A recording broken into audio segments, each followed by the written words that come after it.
Rich ఇంట్లో కాంతమ్మ అలా ఆలోచిస్తూ ఉంటుంది. కాంతమ్మ చాలా తెలివైనది, చాలా డబ్బు కలది.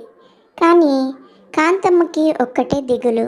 తన మేనకోడలు చిన్నప్పుడే తన తల్లిదండ్రుల్ని కోల్పోవడంతో కాంతమ్మ దగ్గరే ఉండేది.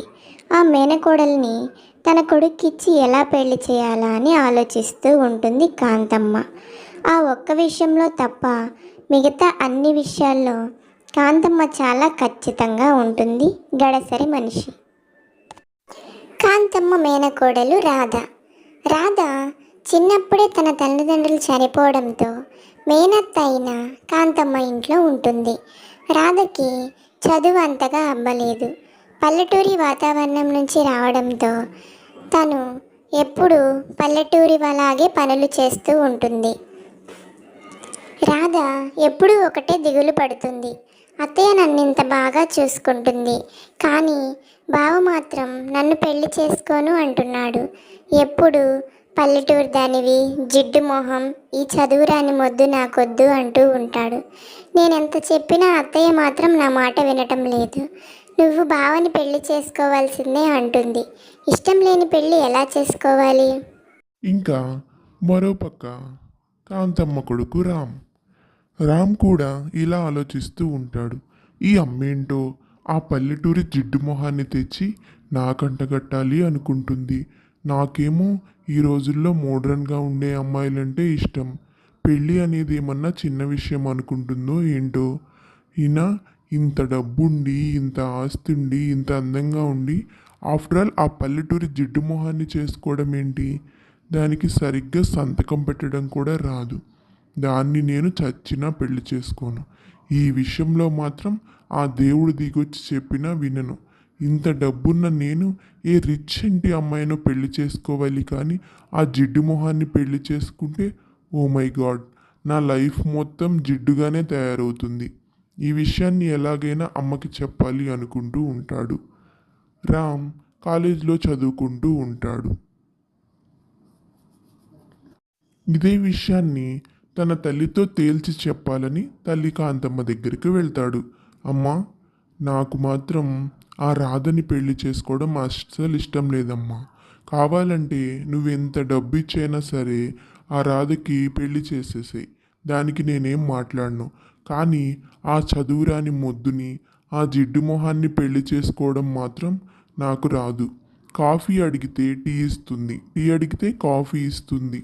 దానికి సరిగ్గా వంటలు చేయడం కూడా రాదు. ఎప్పుడూ ఆ పప్పుచారు సాంబార్ అనుకుంటూ ఉంటుంది. ఇలా నన్ను ఇలా మోడ్రన్గా పెరిగిన నాకు ఆ జిడ్డు మొహానికి అస్సలు సెట్ అవ్వదమ్మా. నేను ఇప్పుడే నీకు తేల్చి చెప్పేస్తున్నాను, నేను మాత్రం రాధని పెళ్లి చేసుకోను. నేను ఈ కాలం మోడర్న్ అమ్మాయినే పెళ్లి చేసుకుంటాను. ఏరా, ఒళ్ళు ఎలా ఉందేంటి? నేనొక్కసారి చెప్పానంటే ఎవ్వరి మాట విననని నీకు తెలుసు కదా. నువ్వు రాధని పెళ్లి చేసుకోవాల్సిందే, లేకపోతే ఈ ఆస్తిలో చిల్లి గవ్వ కూడా నీకు ఇవ్వను. మొత్తం రాధకి వేరే అతనితో పెళ్లి చేసి రాధ పేరు మీద రాసేస్తాను.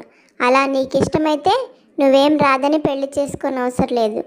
చనిపోయిన నా తమ్ముడికి నేను మాట ఇచ్చాను, రాధని నా ఇంటి కోడలనే చేసుకుంటాను, ఏ కష్టం రాకుండా చూసుకుంటాను అని. ఇంకా నీ ఇష్టం రా, నువ్వే ఆలోచించుకో. ఒక పక్క కాంతమ్మ భర్త రంగయ్య కూడా కాంతమ్మతో ఇలా అంటాడు.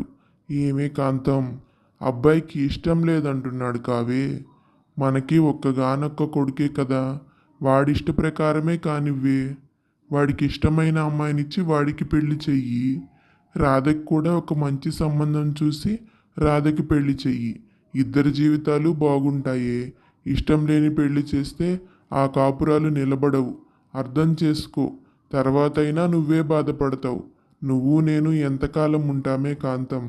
నేనెందుకు చెప్తున్నానో అర్థం చేసుకో అని సలహా ఇస్తాడు. ఇప్పుడు మిమ్మల్ని సలహా ఎవరన్నా అడిగారా ఇక్కడ? నాకు తెలియదనుకుంటున్నారా? వేరే వాళ్ళకి ఇస్తే ఆ జీవితం ఎలా ఉంటుందో ఏంటో మనం చెప్పలేము. అదే మన ఇంట్లో ఇచ్చుకుంటే నేను బ్రతికున్న కాలమైనా నా కోడల్ని నేను జాగ్రత్తగా చూసుకుంటాను. వాడు ఈరోజు చిన్న వయసులో నాకు ఇష్టం లేదు అది ఇది అన్న తర్వాత వాడే అడ్జస్ట్ అయిపోతాడు. మనకి తెలియని జీవితాలా ఏంటి? భార్యాభర్తల బంధం అంటే అంత ఈజీగా కనిపిస్తుందా మీకు? మనం ఇష్టపడే పెళ్లి చేసుకున్నామా, కానీ ఇప్పటి వరకు కలిసిలేమా? వాడు కూడా అంతే, రేపొక పిల్లోడో పుడితే వాడే మారతాడు. ఇదంతా విన్న రాధ అత్తతో ఇలా అంటుంది. అత్తయ్య, నా జీవితం ఇలా అయిపోయిందేంటో నాకు అర్థం కావడం లేదు. చిన్నప్పుడే తల్లిదండ్రి చనిపోయాడు. వాళ్ళని మించిన ప్రేమను చూపించి నువ్వు నాకు అత్తగా వచ్చావు. ఈ ఇంటికే కోడలినైతే నాకు ఎలాంటి బాధ ఉండదు అనుకున్నాను. కానీ బావకి నేనంటే ఇష్టం లేదు కదా అత్తయ్య. ఇష్టం లేని పెళ్లి చేసుకున్నా కూడా బావ నాతో సరిగ్గా ఉండడు. ఇప్పుడే నన్ను చూస్తేనే అంత ఎత్తున ఎగిరి పడుతున్నాడు. కనీసం నా చేత్తో టీ కాఫీలు కూడా తాగడం లేదు. నేను వండిన భోజనం కూడా తినడం లేదు. నేను అన్నీ గమనిస్తూనే ఉన్నాను అత్తయ్య. అందుకే అత్తయ్య, బావకి వేరే పెళ్లి చెయ్యత్తయ్య. నేను నువ్వున్నంతకాలం నీతోనే ఉంటాను. తర్వాత సంగతి తర్వాత అత్తయ్య అని రాధ బాధపడుతుంది. నోరు ముయ్యవే, నీదొక తిక్కల మేళం. అలా ఉన్నాడు ఇలా ఉన్నాడని బాధపడటం కాదే, ఎలా మార్చుకోవాలా అని ఆలోచించు.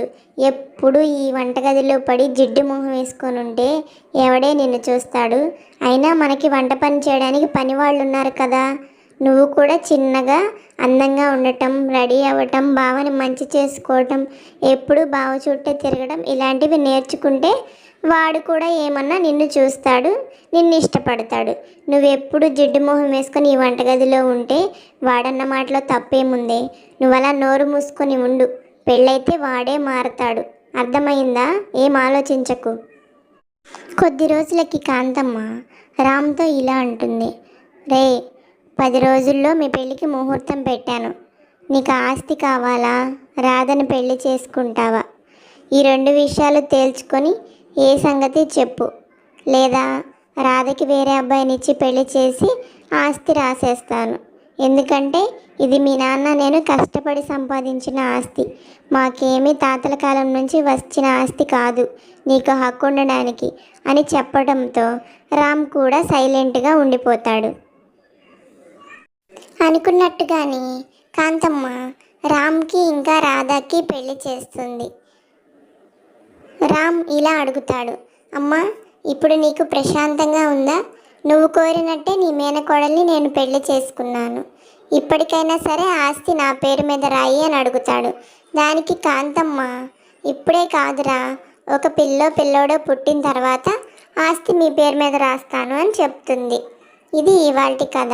ఈ కథ కనుక మీకు నచ్చినట్లయితే please like, share and subscribe చేయండి. దీని 2వ భాగం కంటిన్యూ అవుతుంది. ముందు చూడండి.